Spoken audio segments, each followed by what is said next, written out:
Now let's talk about adding the services for the orders. Now in this case, we've already added the witness, and here we have our invoice created, and this is the original ordering client. So we have their invoice, and notice there's no amounts because we have no service items listed down here. So now we can add our service items. So again, we're looking at the billing sheet and we're basically saying, okay, what is this client ordering? Now there's two ways we can actually add the service items to the invoice. So I'm going to show you both ways. This first video will cover the long way. So next to the witness name, if we click the actions button, which is the down arrow, one of the options you have here is new service. If you click on new service, a section over to the right will open called new service. And this is where you will select your service items that you want to add. So basically, by utilizing new, what you're doing is you're looking up every single service item one by one and setting their units and saving them, which will essentially add them to the invoice. So we're going to start off by selecting original. And it already says 1 unit. And that means 1 original. Remember, for original and copy, it will pull the units from the pages. So don't be tempted to put a 75 here, because that will mean 75 originals all at 75 pages each.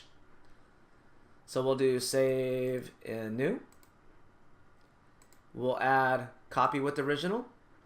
Save and new. And notice as I'm doing this, over to the left, you'll see right here that these services are added.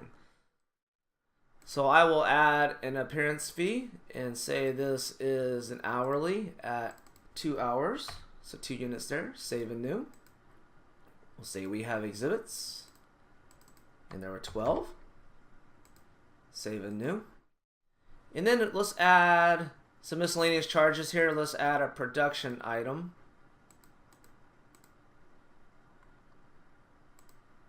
And we will add rough draft, and we'll say again that was 75 pages.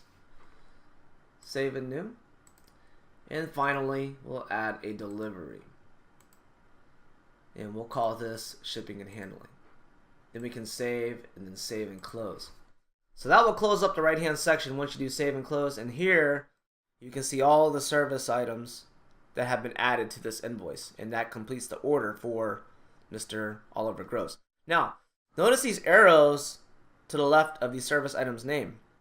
You can move any service item's order without removing them all and putting them in place. So if I messed up and rough draft should be at the end, then I can simply hit the down arrow right here and it will flip-flop.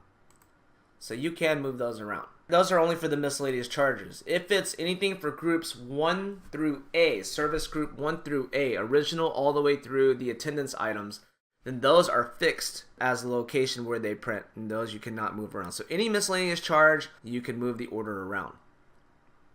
So this is the long way that you actually add the service items to the orders.